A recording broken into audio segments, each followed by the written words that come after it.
Bonjour Ludovic Leclerc, votre analyste pour Medja Investor. Voici une vidéo d'analyse consacrée à l'or et à l'argent.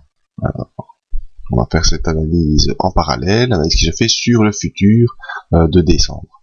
Alors vous voyez l'or coté en dollars bien sûr, ici évolue toujours de manière latérale, dans un range assez large, compris entre 1553 et 1634. Pour l'instant, on est plutôt en phase haussière sur le moyen terme, dans un triangle. On n'arrive pas vraiment à s'en sortir de ce triangle, sauf peut-être ici vendredi, mais séance fortement volatile, je ne sais pas comment ça va réagir au début de semaine prochaine. Donc vous voyez des points de support ici assez importants, toujours sur cette oblique de support. À chaque fois on vient au contact et puis on part faire des rebonds, donc c'est assez clair, cette oblique de support est bien présente. Et ici cette semaine, on a fait une semaine légèrement haussière, des séances fortement volatiles, vous voyez les ombres basses, les ombres hautes. On est parvenu à passer au-dessus d'un support intermédiaire des 1613 $, qui était un support, enfin une résistance hebdomadaire. On est pour l'instant au-dessus des moyennes mobiles, vous voyez M20, M50 qui sont haussières en train de s'entrelacer et se croiser. Donc on est peut-être devant le début d'une accélération haussière assez importante, mais pour l'instant ce ne sont que des prémices. Il n'y a pas encore vraiment de gros signal là-dessus, concernant l'or en tout cas. Voyons un petit peu sur l'argent. Mais sur l'argent, c'est un peu le même genre de scénario. Je vous ai fait cette oblique. Ici, on a un triangle haussier. Vous voyez, on a cette oblique ici qui vient faire des supports à chaque fois qu'on a un contact. Donc c'est assez clair aussi comme oblique. Et cette semaine a été aussi légèrement haussière, des séances fortement volatiles, et l'argent qui évolue pour l'instant dans un range compris entre 26,82 et ici 28,28, qui donne des contacts aussi. Alors vendredi, un doji en haute vague, c'est-à-dire que la clôture et l'ouverture se font proches du même point, et on a des vagues, des ombres hautes et basses assez importantes. Donc ça c'est un doji de potentielle inversion de tendance, la tendance court terme étant plutôt haussière, ce qui voudrait dire qu'on viendrait faire des retours baissiers. Alors par contre ici au niveau des moyennes mobiles, eh bien on a toujours la M20 sous la M50, M50 toujours sur la M100, donc typique d'une phase baissière moyen long terme.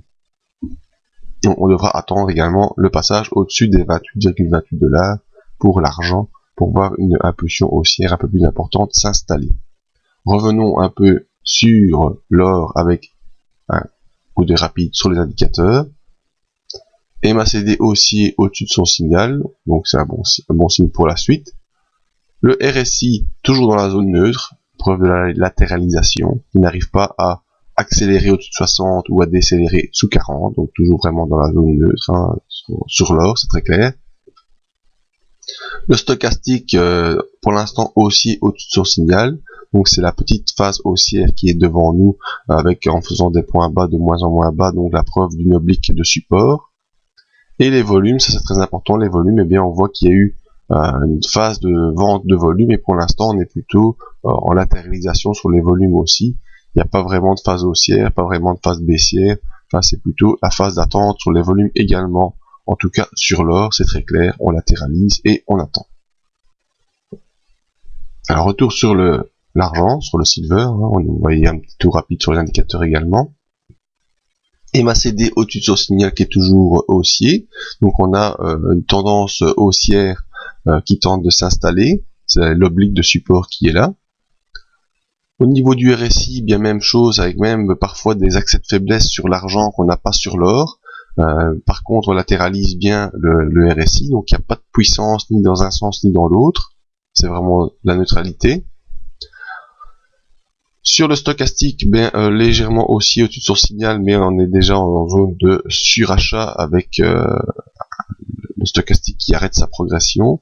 Malgré tout, sur le moyen terme, on est légèrement haussier. C'est le triangle qui est en formation. Et alors sur l'argent, par contre les volumes sont très fortement, pas très fortement, mais constamment en baisse. Donc il n'y a pas de changement de psychologie sur la valeur de l'argent.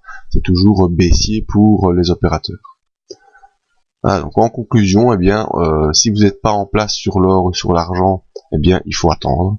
Et si vous êtes en place sur l'or et l'argent à la hausse, eh bien vous avez des repères qui sont assez clairs. Sur l'argent, c'est ici l'oblique de support. Donc tant que le cours reste au-dessus de M50, M20 et la zone des 27,41, on est toujours dans cette légère tendance haussière court terme. Maintenant, si on enfonce ces 27,412 et qu'on vient en plus enfoncer les 26,82, bien là, c'est clairement la phase baissière qui va prendre le dessus et on pourrait continuer beaucoup plus bas.